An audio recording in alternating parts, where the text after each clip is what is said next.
Hi, I'm Claire from clairekerslake.com. Today I want to talk about willpower, how to get more of it and need less of it. And when we're talking about willpower, what we're looking at is the part of the brain which is the prefrontal cortex, which is the part of the brain that's just along here. There are other parts of the brain involved in willpower and self-control, but the prefrontal cortex seems to be the most important at this stage. And fortunately, these days we've got the technology with MRIs and other technology that we can measure that part of the brain and look at what's happening when we make decisions. What we know is that anything that puts a stress on that part of the brain will diminish our willpower. So when I talk about stress, it can be stress of the mind or the body, for instance, depression or anxiety, we know will reduce our willpower. It can be just that we're tired or sick. Being drunk also will deplete our willpower. We kind of know this, don't we? So let's look at how we can increase our willpower.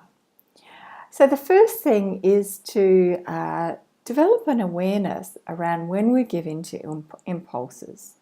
Now, what are we thinking at the time? What are we feeling? What's the situation?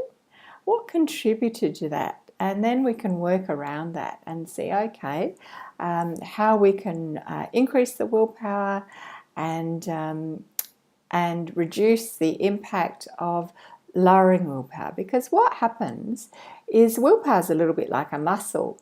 We can build it up, and I'll talk about how to do that in a minute, but it does get depleted through the day the more we use it. So that's point number 2, really, that willpower is depleted through the day. And you might be surprised to learn that we make somewhere between 1 and 200 food-related decisions a day. Quite extraordinary.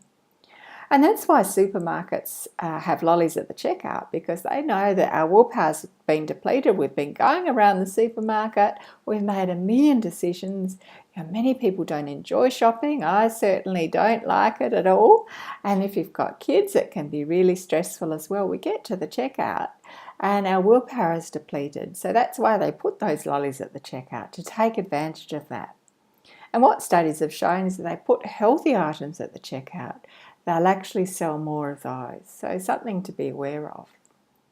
So how to make this work in our life? Well, the obvious with the checkout is to go through a confectionery free aisle, which a lot of the supermarkets have now. But generally, in terms of our willpower in our days, is to reduce the number of decisions we make through the day. So it might be something simple like, taking our lunch from home. Not only do you save money, but you've made decisions about what you're going to eat at a time when you're not hungry, you haven't got the temptation of the local deli or cafe and having to decide when you might be in a willpower depleted state. So that's the first thing. The other thing is keep unhealthy food out of sight. If you can, out of the house, but definitely out of sight and somewhere convenient. I was reading a beautiful book the other day where the author suggested the laundry cupboard might be a good spot, but definitely out of sight. And by the same token, keep the fruit bowl in sight, in plain view. We all know that we've got to have extra veggies into our life, so it might be that you cut those veggie sticks up, put them on a shelf in the fridge where they're really obvious, in a transparent container where you can see them. So there's a couple of points that you can reduce those decisions. Another thing is to use a smaller plate. You're quite naturally and automatically going to eat about 25% less calories and reduce your serving size just by doing that. Third point of how we can increase our willpower and use that through our life and stop that depletion of the willpower is to use what's called bright lines. So what is a bright line? It's like a rule that you set yourself. And I'll give you an example from my life. Like I've set a bright line around alcohol. I know that it's not good to drink every day. And so I've set rules for myself around how much I'll drink and what days of the week, which just makes it easier. Not thinking, oh, will I, won't I, it's been a bad day, I'll have a drink. No, that rule is set. You might set a bright line or a rule around that you don't buy chocolate from the supermarket on the way home from work. So it's not like you get to the supermarket, your willpower's depleted because you've had a bad day, and the family block of chocolate's on special. And why wouldn't you get it? Because of course you're saving money. None of those decisions come into play. You've made a decision, that bright line, that you're not going to buy that chocolate from the supermarket. Okay, another point with our willpower is to distance yourself from temptation.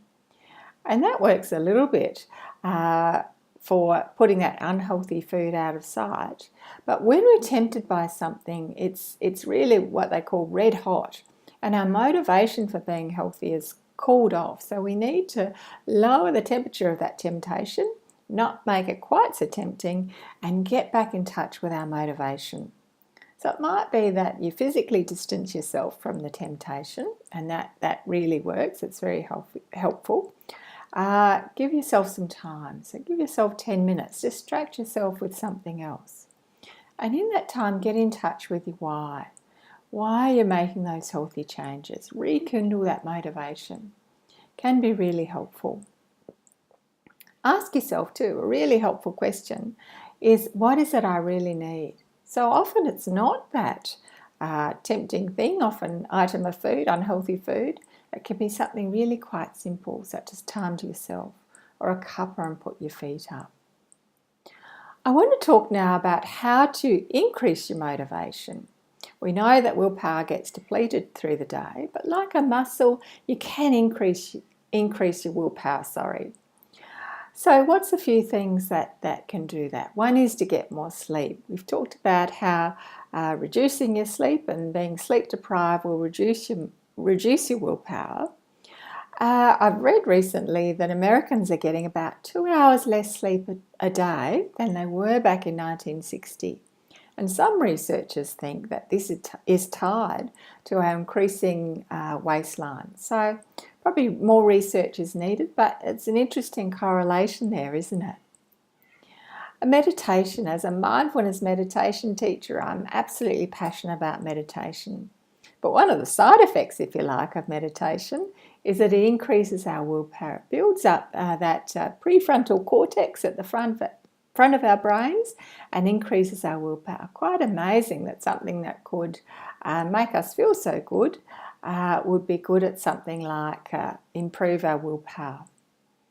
Less clutter. This is really interesting, and I don't think they really know why, but somehow people who have perhaps a less cluttered desk or less cluttered environment seem to have more willpower. So take from that what you may. You might have a look at your desk or your environment and see if you can make any changes in that. And the last point to increase our willpower is something called green exercise. And no, you don't have to dress in green workout clothes or pretend you're a Martian. It's actually exercise that you do outside. There's some Australian research from Sydney, and the researchers asked the participants, they only had to exercise 3 days a week, so it wasn't a grueling exercise regime.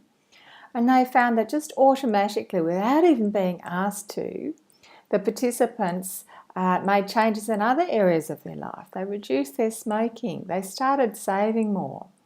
They had less junk food, had less caffeine. They ate more healthy food.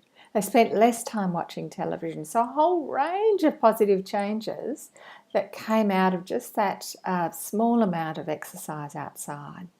And we know that just 5 minutes of green exercise improves your mood, decreases stress and boosts your willpower. So something to think about even through the day to boost that willpower.